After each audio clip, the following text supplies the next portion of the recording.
as Andy outlined, I started at the beginning of February, which actually means that I've only been on campus for 2 weeks because we had obviously the strikes and then the lockdown with COVID.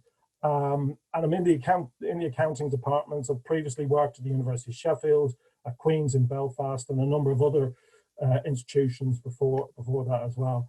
So my background is as an accountant, having done the professional exams in the first place and then moved into teaching and then eventually into teaching and research, and have had a long-term interest in public sector management, and particularly housing and social housing. I've worked in the middle of the 90s for about a year in the housing department in Walsall, just north of Birmingham. So I've had a long-term interest in housing, and that's partly as well where the PhD was very much focused on that.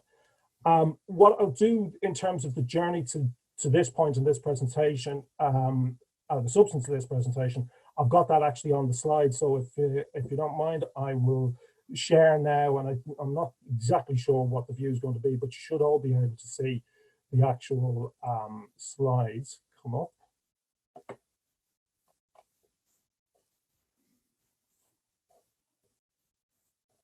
So there we go. And I've got a view of some of you down the side in a box. But yeah, just you saw the title. I'm interested in the housing policy side of things, and we'll talk a little bit about that, about how I got to that and how housing policy is formulated. And in particular, I'm focusing on Northern Ireland at the moment. And again, I'll tell you about how it got to that interest a little bit later. So just a brief overview, usual, trained as a teacher. So these are the learning objectives for this session, or what we're going to go through, a bit of foreshadowing, short personal introduction, talk about some of the myths, we'll talk about some of the around housing policy, we'll talk about some of the alternative formulation, and then start to explore that through Northern Ireland context, and then bring this back together with a bit of a discussion and conclusion as we go. And I thought, rather than do a kind of a series of bullet points as this is me and this is what I'm interested in, what I've done, I thought we'd do it and focus in just on the research side. And so I've got a selection of papers here. If you look at the two bottom ones down here, these are the ones that were coming out of the interest from the thesis and the doctorate. So that was looking at changing accountability mechanisms in relation to stock transfers, so the movement of council housing over to housing associations, and how things changed in that respect. So that you've got those two at the bottom, and then from that, I was thinking post PhD, where would I go with this as an area? And of course, the topic or the issue, particularly, or the concept, particularly since the crisis in 2008, that was very gained a lot of interest, I suppose, in academics, is the that notion of financialization, that concept of financialization. And so that's where the top two papers, where they came from, was trying to continue to work around social housing in particular, but using a financialization as a framing. And in particular, the paper in housing studies is the one that actually is the kind of the gateway into this issue about policy. At the same time as running along that, as I mentioned earlier, I worked at Queen's in Belfast for 4 years, and during that time I got in touch with, or actually was initially approached by some union officials from NIPSA. So NIPSA is Northern Ireland Public Services Alliance. It's the Unison, if you like, equivalent in Northern Ireland. And through that relationship, we've done a number of commissioned research reports, starting in 2013 and then finishing with finishing so far with the one this year that was launched just at the beginning of, or the end of February, before all the lockdown started. And it's very much, it's a reaction to, and some of you will know some of the recent history or even longer history of housing in Northern Ireland. And it's very much, these reports are used as part of the basis for the campaign that NIPSA has launched to keep the housing executive in Northern Ireland in the public sector, and to allow it to borrow again, to build again, and to get back to or maybe go into a new era of actually delivering public housing in Northern Ireland.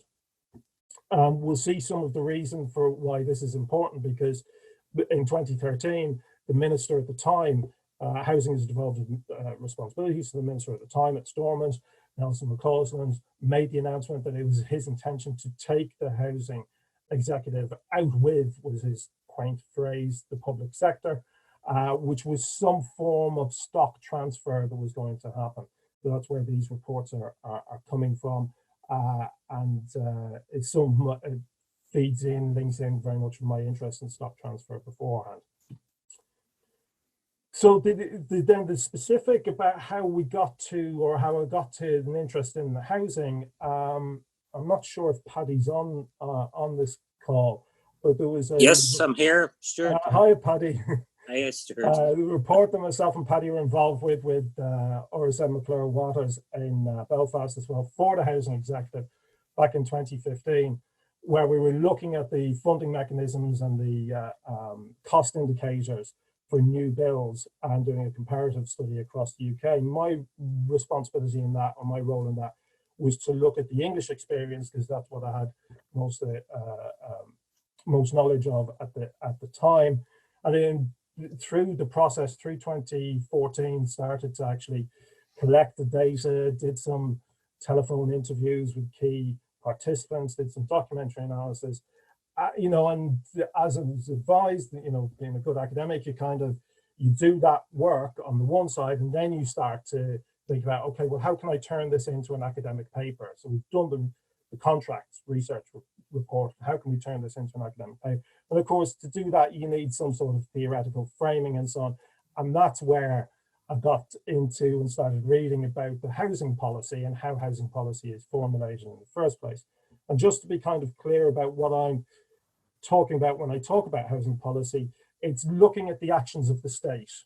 I know we can have debates about all different aspects of this, but the actions of the state, and really from, you see Madeline Mark Hughes, that was reading their book in 2016 that actually introduced the chapter on the myths of housing policy that introduced me into this kind of a whole area. So it's the actions of the state, what the state actually does in a myriad and at times contradictory way in relation to housing. In their book, they put forward the argument to say, or ask the question, is there such a thing as housing policy in the first place?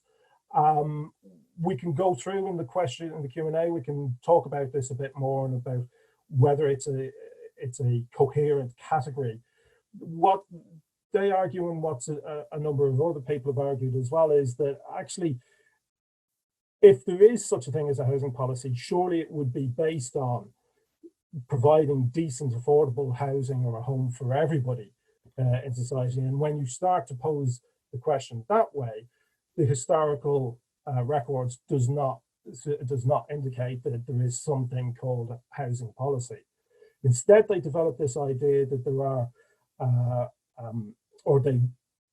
suppose they don't develop in the first place. The ideas have been around with Peter Mark Hughes writing about this in the 80s and indeed even into the 70s, which was again one of the reasons I was interested in this, that there seemed to be not much of a development over the period from when the ideas about the benevolent state and the meddling state myths came to the fore in the first place. But they developed these ideas, they argue these ideas about the benevolent state, that the state is attempting to provide a decent, affordable home for everybody, but it fails due to poor implementation of policy or programs, a lack of courage. It's knocked off course by self-interested parties, but it's too complicated and just don't have enough knowledge to be able to develop policies and programs that would actually achieve that decent, affordable home for all, that objective.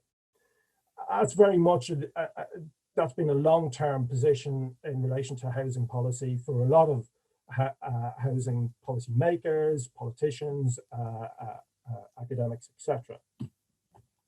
The one that's a bit more recent when I say recent, in the last, it kind of coincides with the rise, if you put it in another context, the rise of neoliberalism and new public management, etc. This idea that the state is meddling.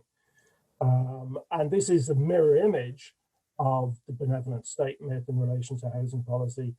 The meddling state myth advocates or put forward the idea that the housing problem the solution can lie in a fully private, minimally regulated market, where you can get to a housing equilibrium through the interaction of supply and demand. And if supply fails to deliver, then it's the problem of the government. It's government interference that is the issue. So, as we know from a whole range of other public services, the state needs to get out of the way of the market. So it's very much, you can see the links to this idea about the meddling state and housing policy. You can see the links there very clearly to the kind of the neoliberal free market fundamentalism sorts of ideas. Maddern and Marcuse argue that both of these are actually myths, that they don't give us an indication of what's really going on in relation to housing policy. They obscure the conflicts, the struggles that go on internally within the state and between the state and various different civil society organizations. These includes tenants, trade unions, lobby groups, interested parties, etc. And it's also, those myths feed into this idea that actually the housing question is really just about a balance between the role of the state and the role of the market. And their concerns, and indeed I am as well, to actually try to move the debate on beyond that, that it's not just a balancing act. It's not just about trying to find the right balance between state and market. Instead, Maddern and Marcuse, but also others as well, draw on and develop this other idea that actually housing policy fundamentally is about maintaining positions. On the one side, it's about maintaining the ability to make profits for various different forms of capital, if you like, and then developers, builders, finance capital, landlords, etc. But that's the overriding driver or motivation behind the policy, housing policy. But there's a second one as well that interacts with it, and it's about understanding and using housing policy as maintaining political stability. And the examples that are often given when we see this, at the end of the First and Second World, the homes fit for heroes, the idea that actually we're going to be spending money on housing to, at the end of the First World War, to actually stop the spread of revolutionary fervor, or the quote from the Secretary of the Cabinet to say that this is to stop the spread of Bolshevism into the UK. So it's, and various different other pressures at different times, and we can talk about those as we go, examples as we go through, and I'll try to illustrate both these points as we look into the context of Northern Ireland. So Northern Ireland context, this is 3 slides to try and do 100 years in an incredibly complicated society. So I'm taking some shortcuts here and going across the surface very quickly. But just to be clear, and actually it's interesting because we are, as I said, I live in Dublin, so we're going through a decade of centenaries, starting with the Dublin lockout in 1913, the Easter Rise in 1916. We've got the War of Independence, who's going on 100 years ago now. And of course, we're going to have partition coming up, and the formation of the Northern Ireland state and the Free State that eventually led to the Republic of Ireland coming up in the next year or two as well. One of the key positions, because we're looking at housing, in particular public housing, the key date is it's a process, partition. It didn't just happen overnight. One of the key dates is the 21st of December 1921, when local governments, responsibility for local governments, moved from Dublin, from the Dublin Parliament to Belfast. And that's very much starting to see one of the key dates, although there's a whole range of things that happened during 1921 to 22. And at that stage, Michael Farrell in his book after an initial period of trying to stabilize the situation, very, very clearly argues that actually saying that the unionists who had got what they wanted in terms of having a state that stayed loyal to Britain and to the British crowns and the nature of unionism, they then set about constructing an Orange and Protestant state through an elaborate and comprehensive system of discrimination in housing and jobs. And that's very much what happens. I'm not going into the detail of it here, but that's very much what happens for the next nearly 50 years. Some of which then starts to become more evident and more widely known during the middle of the 1960s and the late 1960s, as we start to move to the civil rights movements in Northern Ireland, taking inspiration from the civil rights movements in the US, in particular the southern states of the US. And the first Northern Ireland Civil Rights Association march happens in August 1968, and it's important from a housing perspective about the route, because it goes from Caledon to Dungannon. Excuse me, and the reason it's that particular route is that earlier that year in 1968, there was a high-profile example of housing allocation to in Caledon to a single person who was working as a secretary for a unionist politician, was given a 3-bedroomed house over the person who was next on the list, which was a Catholic mother with a family, right? And the reason this is not unusual, but the reason that became evident was because there was television cameras there. This is what Martin Luther King always said as well about civil rights, that actually they needed to be shown on the television cameras to actually generalize the experiences. And that's what happened in Caledon and the Caledon Affair. And so that's why we have the first Civil Rights Association, NICRA march. The big one, I suppose, that then happens is in October 1968. This is often seen as a key march. In Derry, Londonderry, it's attacked by the police. It sparks 3 days of rioting across that city. And then that starts to roll through the summer of 1969. There's rioting that happens across Northern Ireland, particularly in Derry and Belfast, and the troops are deployed in August 69. What happens then from that, and we'll come on to this in a minute, is that the housing executive is set up in the 25th of February 1971 as a reaction to this discrimination that is then recognised. I've got a quote in a minute on that from the Cameron report. And you can see over the period then through the 1970s and 1980s, it took 2 years, they took on, the housing executive took all the housing stock from the local authorities and a couple of other public bodies, had 150,000 homes. The first stock condition survey that was done in 1974, 1 in 5 of the homes in Northern Ireland was considered in poor condition or unfit for occupation. By the time we get to the fourth one in 1987, that ratio has gone down to 1 in 12. An allocation system on a points basis is brought in 1974, and my understanding, despite some reforms, it's basically still there. The housing executive buildings, new builds were done to the higher standard, the Parker Morris standards, and that was one of the bases on which the housing stock improved so much over that period. But by the time we get to in 1979, they brought in tenant voluntary house purchase scheme before right to buy was brought in the rest of Britain. Mid 1990s, we have the housing executive is banned from borrowing and from new builds, very much in line with that kind of neoliberal, new public management view. The state should get out of the way and not and let other bodies, particularly private bodies, as housing associations were classified, let them build instead. And just to bring it briefly up to date, we've already talked about, as I said, Nelson McCausland in 2013 announces the housing executive to be taken out of the public sector.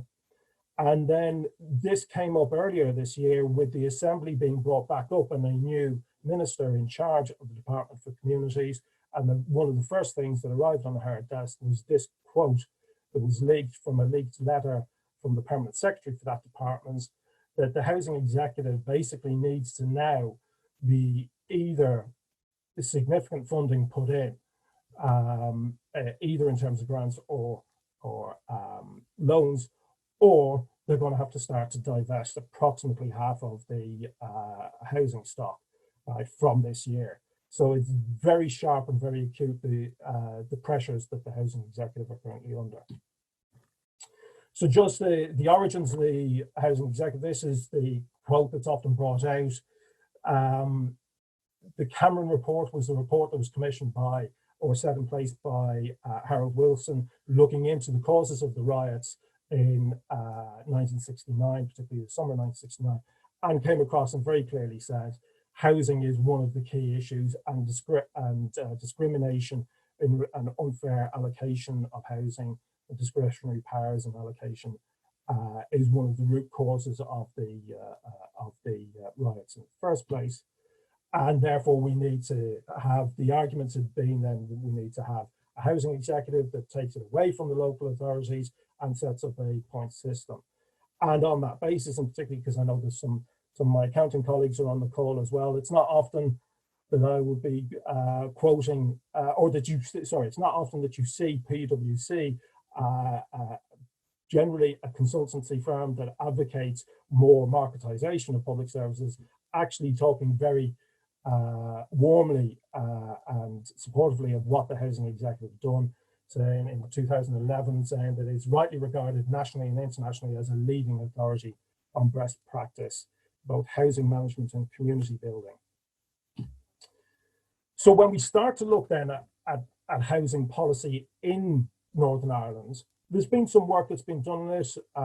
Former colleague Jenny Muir at Queen's did some work in relation to trying to figure out what's happening with policymakers and practitioners in relation to housing policy in Northern Ireland 2013. And what she found, this is a quote from one of the practitioners. She said that despite devolution, despite you could say that there's been a movement away from what happens in England, in Scotland and Wales, in Northern Ireland, the focus has been very much on what's happening, taking the English solution. It's always being touted as a way forward. No evidence, no analysis, just rhetoric. And you can see this to a degree, I would argue, in relation to, and examples of how the benevolent and meddling myths don't stack up in relation to the decision that was put forward for the housing executive to stop it from borrowing or from building new housing. And instead, in the middle of the 90s, instead the money was handed over to the housing associations in the belief that they would then be able to borrow and they would, for every pound that was, for every house that would have been built by the housing executive, because the housing associations borrow, they would be able to build maybe twice as many houses.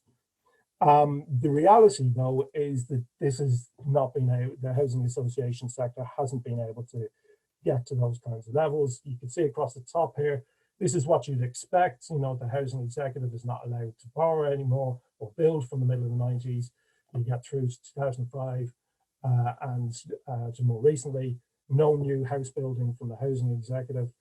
But when you look at housing associations, and if you take 1995, 96 as the benchmark, only on 2 occasions have the housing associations been able to actually meet and just barely exceed that benchmark that the housing executive achieved in 95, 96. If you see in the cases here, they didn't get to that kind of level. So it's not the case that the policy hasn't followed through on the basis on which it was put forward in the first place. And that gives us you can say then the myth about the meddling state. So the state gets out of the way, actually it doesn't lead to more housing. And then the benevolent state, well, you could say that they kind of got it wrong here, but it doesn't help us understand why we're in this position and why the policy hasn't lived up to what the expectations were. So instead, I want to argue that actually the policy, the motivations, the factors that drive housing policy are on the first place to maintain profit making. And so we see this in relation to things like the tenant voluntary purchase scheme, the right to buy effectively. That clearly benefits finance capital through mortgage lending. You can see as well through allowing only the housing associations to complete new builds. So again, finance capital are going to benefit from this through bank lending and capital market debt. Of course, this is at a higher interest rate as well than what the state could actually borrow. The decision to take the housing executive out of the public sector in the first place, again, these stock transfers clearly are going to benefit bank and capital markets debts. And of course, there's the long-term support for owner-occupier tenure in a whole range of different ways. Mortgage interest reports relief. These benefit developers, builders, finance capital. Actually, one of the things that I found interesting going through this and starting to think these through is about the relationship that finance capital has potentially more with housing policy. And this was something I went back and started to look at some of the older references and work on this. And you've seen, I think, you were spotting, I had a reference in there for Simon Clark and Norman Ginsberg's work in the middle of the 70s, where they're talking very clearly about actually finance capital is influencing housing policy more than, for example, other forms of capital like industrial capital, etc. So, and there's a range of others we can all think about the way that housing policy in a whole range of other ways is about maintaining profit making.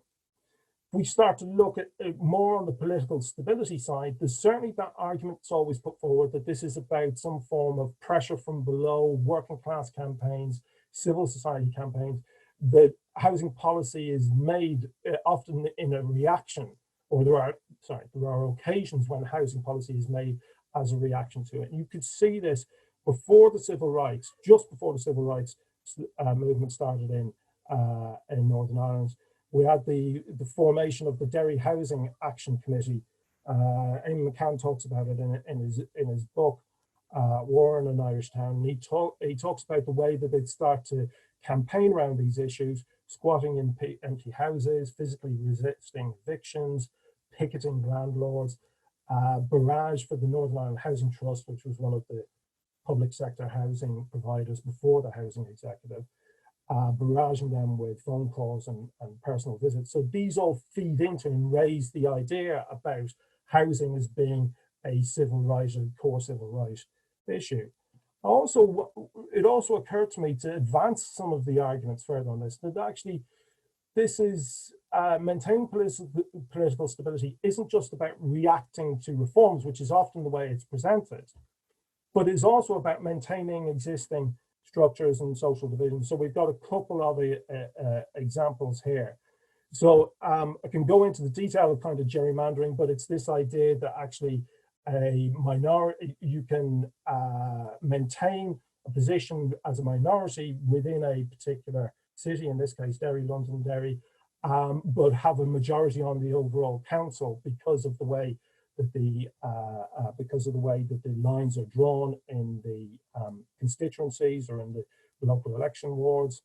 All right, and so you have an example here of it that O'Doherty talks about in his book, where the unionist majority on the corporation, and that's the Derry City Council Corporation, sought to maintain their status quo because by not building any new housing in 1967, in part because 1,400, and despite 1,400 families being on the city's waiting list, this was because there was no new development land available in the wards that was mainly Catholic and nationalist.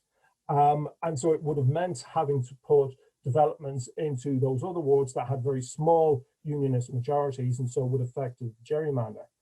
And then, of course, you got this absolutely, stark quote from a unionist chairman of the Enniskillen Housing Committee in 1964. It's only common sense, after all, that a unionist council is not going to put people into houses who are going to vote against them at the election. the other thing that occurred to me, just as a slight aside on this is not something that's gone away. I'm sure it's not something that's new, and it's not something that's specific to Northern Ireland. The examples here are quite stark, but it's not something specific. And in particular, it was the Homes for Votes in Westminster and Dame Shirley Porter that came to my mind. So this idea about councils using housing policy and allocations to maintain the political stability is something that has legs beyond just the case in Northern Ireland. So, two more slides, I think. So briefly on a discussion, you get some of the example here of the conflictual and contradictory nature of housing policy. When you look at the decision that was made in November 2018 to suspend the programme of stock transfers. So in 2013, as we talked about, the minister at the time wanted to transfer the housing executive out of the public sector and developed this programme for 2,000 homes to be transferred over in a series of small scale transfers. That was opposed by the trade unions, by the tenants. 2 ballots were held, both of them overwhelmingly to stay with the housing executive, and on that basis, the decision was made to suspend. I don't imagine that they're going to go back to this, or certainly not in this format anytime soon. So you can see that, the kind of the pressure from below, the reaction to campaigning that can change the housing policy. We've got the 2 main elements that we've talked about profit making and political stability. And what I want to do, and what I would do further is hopefully to develop the argument to say that actually it's not just about political stability in reaction to threats to political in the form of political stability in the form of campaigning, but it's also about actually maintaining the existing system. And this leads into something that Peter Marcuse was talking about in 1976 in planning. There is also as well, and it's not something I've been able to have the time to talk about, but there's a link as well. What links the profit making and the political stability elements is an ideological commitment to owner occupation, which as the preferred tenure that drives an awful lot of housing policy, which we talked about. And really just the last thing as a conclusion, further work definitely needed to develop these alternative formulations. As I said, there seemed to be a big gap. These ideas were around in the 70s and 80s, and then only just came out again in Madden Marcuse a few years ago. Seems to be a gap in terms of trying to develop them. The other thing as well is Madden Marcuse put forward as an alternative to the state market balance argument, this idea of continuum thinking, of commodification versus decommodification, or financialization versus definancialization. And I raised the question, and it's something I'm starting to think about, is this robust and comprehensive enough to talk about it in continuums? Part because actually in another paper, in another arena, looking at accounting and emancipatory accounting, and yes, there is such a thing as emancipatory accounting that some of my colleagues are working on, they talk about this continuum thinking, and I'm critiquing that in a paper I'm working on at the moment. So I'm thinking, well, is it the right way to formulate it in this one, in this area as well? So thanks very much for your time, and perfectly happy to answer any questions.